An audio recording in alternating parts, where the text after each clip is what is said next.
Let's try and catch some thermals as we glide.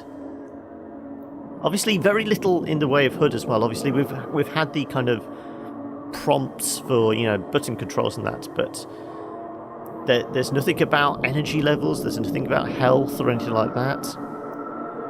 As I said, we're looking to try and get to this big blue beam, but we could explore the planet further if we wanted. There we go. I'm going to get zapped out into the cosmos once again. No,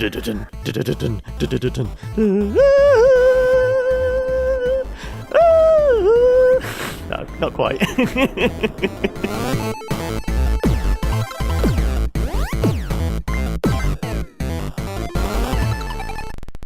How's it going, guys? John here from the Killer Bits, and get ready, strap yourselves in. We are about to explore the cosmos in our probe of Exo One. Yet this is a preview demo build of sorts for a new game currently up on Kickstarter, currently in development by the developers Exbleative, which is mostly the solo developer Jay Weston, but he has been collaborating with a friend and colleague, I think it is Reese Lindsay, who's been doing the music and some code consulting on this. And this is a exploration game, but it's taking its influences from games like Tiny Wings, which I never did play, not got an iOS device, so I haven't played that, but other games like Journey and Tribes Ascend, as we are in a rather unusual space probe. But I will jump into a new game. Initially, it is done in Unity, so we have some settings there. We can have damn average, real average, or we can go all the way up to insane. I've boosted it up to insane. There's a fair few particle effects. I don't know whether that's going to affect the YouTube video. I don't know, but we'll jump into new game and we'll find out. The signal came out of nowhere. It points in empty space light years from any star. After decades of searching the skies, mankind knew it was no longer alone in the universe.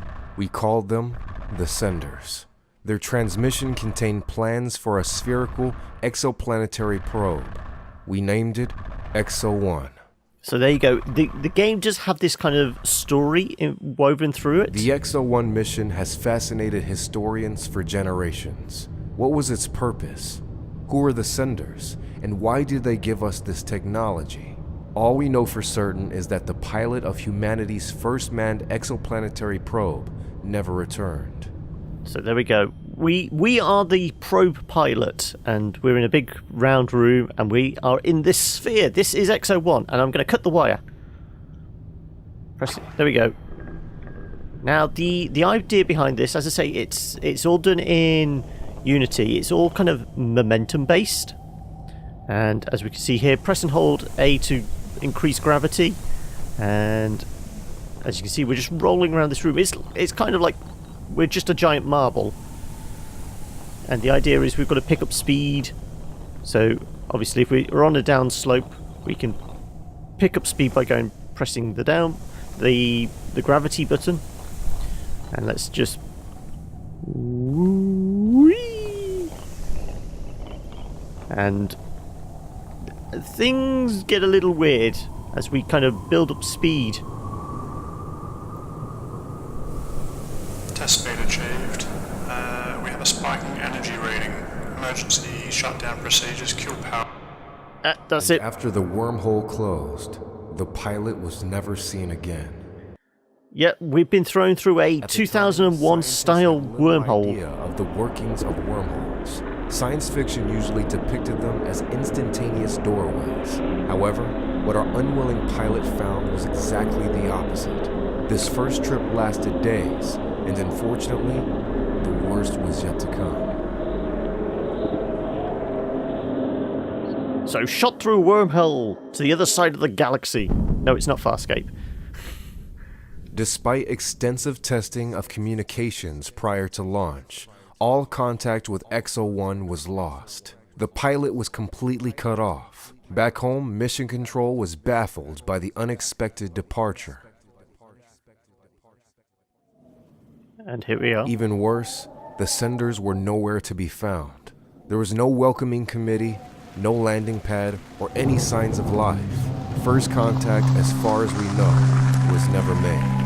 So, as you can see, we can control the camera with the right stick. After touching down, the pilot picked up an unknown energy signature, then made the following report.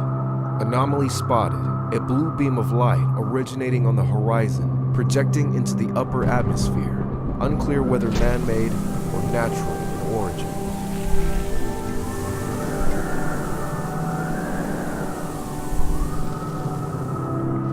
So yes, the idea is we've got to explore this planet and, as you'd imagine, go towards the big blue light in the sky.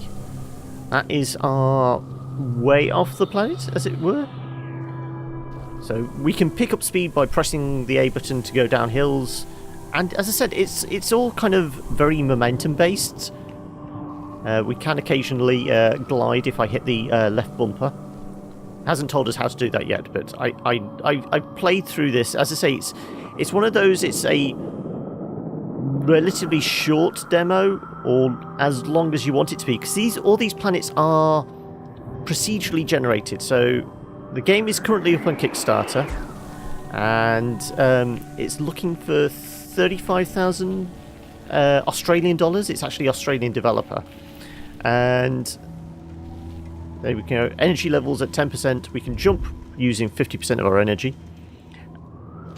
And the idea is they're looking to, as I say, raise 35,000.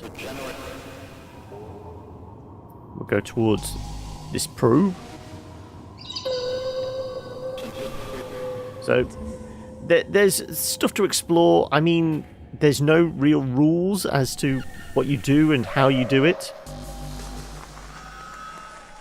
And obviously, there's our light in the sky we're supposed to be going towards. Power levels now at 150%. So we can glide using some of our power. And, as I say, oh, I didn't mean to do that. I wanted to go down that big slope. Off the top? No. Okay. Our camera's off glitching out because we're obviously too close to a power signal. There's our beam of light in that direction somewhere. Much was debated on the monoliths as described by the pilot. According to the records, these monoliths were colossal geometric structures. However, subsequent missions to Sagan 4 uncovered no trace of them. This led many to theorize that the first planet Exo One landed on was not Sagan 4 at all. So, supposedly in the final game there's going to be 12 planets. This is Sagan 4 according to the pictures I've seen on the Kickstarter page, and then the next one in the demo is Naui, I think it is. All are going to have their own kind of look and feel, and that obviously we're very Hoth-like here. It's a frozen planet, but supposedly of the kind of the 12 that are going to be featured, and some even suggested by the Kickstarter community, are all going to have different kind of, you know, climates and things like that. So there's going to be gas giants, there's going to be water-based, you know, planets and things like that. All, as I say, procedurally generated, all with their own look and feel, and it's one of those, you do have to explore it. So we're still heading towards the light. And much of what we know of Exo One's journey, so many thousands of years now in the past, has been lost to time. The events that took place, related data, and records are like an ancient puzzle with many missing pieces. We can only do our best at this recreation. So obviously this narration is done in far into the future, looking at the records. The influences, as stated on all the kind of the press for this, are stuff like, as I say, Tiny Wings, Journey, Tribes Ascend. Obviously there's a lot of kind of 2001 Space Odyssey in there, you know, for the kind of the story and the tone of the kind of feel of it all. But also, I mean, the ship design is kind of reminding me of Flight of the Navigator as well. The fact that we're kind of almost in this kind of liquid metal ship that can kind of morph and change. And there's something quite relaxing about it. Obviously, that was one of those things that people kind of said about Journey. It was an experience, a short experience, but it was something you could kind of relax and enjoy. Not only the scenery, but just the way the game came across. And I'm thinking this will be pretty much the same. Eventually, Exo One would arrive at what the pilot referred to as transport monoliths, which led to the second planet, Noe. So there we go. We're heading for that big blue beam of light, which is our trip off the planet. Let's bounce up and down these dunes. Obviously, pressing and holding A just pushes us down. So if the slope's going off in different directions, then we're going to get bounced wherever it's sending us. So we can kind of use the glide and just, the left stick to kind of push us in the direction we want to go. But we need kind of a bit of speed built up, if possible. There we go. No, we don't want to go in that direction. We want to go up. Let's go up. And I mean, sometimes I find myself trying to use the right stick to kind of not just shift the camera, but shift myself. But it obviously doesn't work that way. Let's try and catch some thermals as we glide. Obviously, very little in the way of HUD as well. Obviously, we've had the kind of prompts for button controls and that, but there's nothing about energy levels. There's nothing about health or anything like that. As I said, we're looking to try and get to this big blue beam, but we could explore the planet further if we wanted. There we go. I'm going to get zapped out into the cosmos once again. No,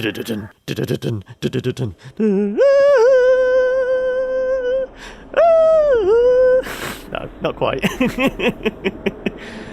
But I've got a feeling that the mystery wrapped around the kind of story of the probe and that is going to be a quite interesting one. No kind of influence on it. It's all going to be told in this narration. Exo One prematurely exited the second wormhole somewhere in deep space. Drifting helplessly, the pilot somehow held out for hours, days, and weeks. The mental toll inflicted during this time, with nothing but empty void, must have been severe. So here we are, lost in space. Danger, Will Robinson. And we're... How we came upon the second planet so long after leaving the wormhole is unknown. If this was the intended target, why did we exit so far from it? So here we are on Noe, or Noe. At certain points on its journey, blank spots appear in Exo One's logs. Typically lasting hours, Exo One's data was either completely lost or corrupted beyond retrieval.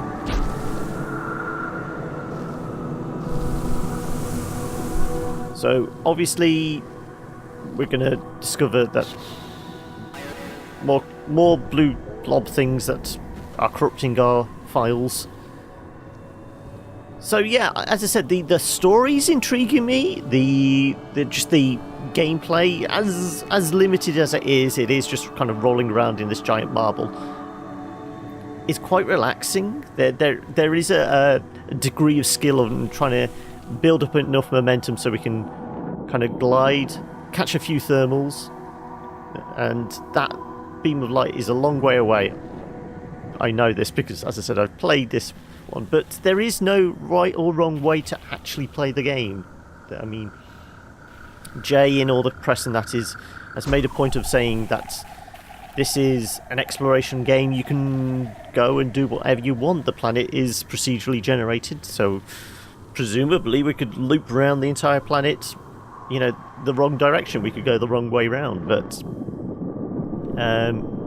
how you approach it is completely up to you. I don't know if there's going to be hidden secrets in that, like finding some of those weird computer corrupting blue orbs floating there that will kind of give us some kind of side story type stuff.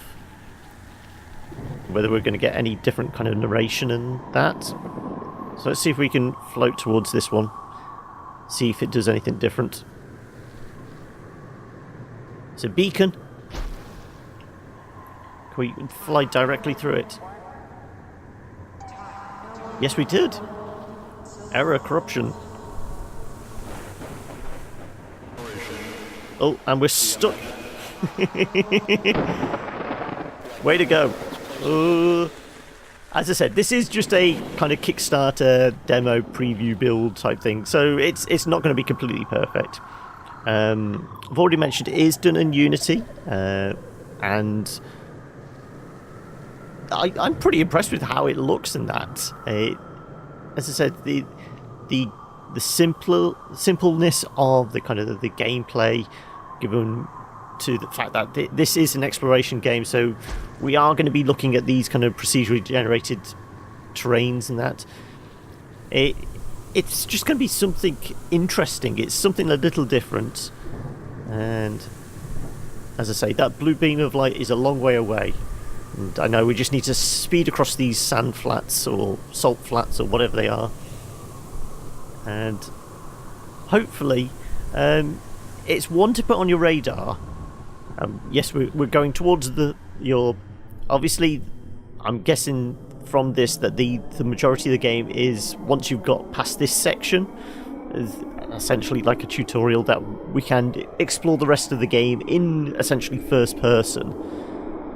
And it's different.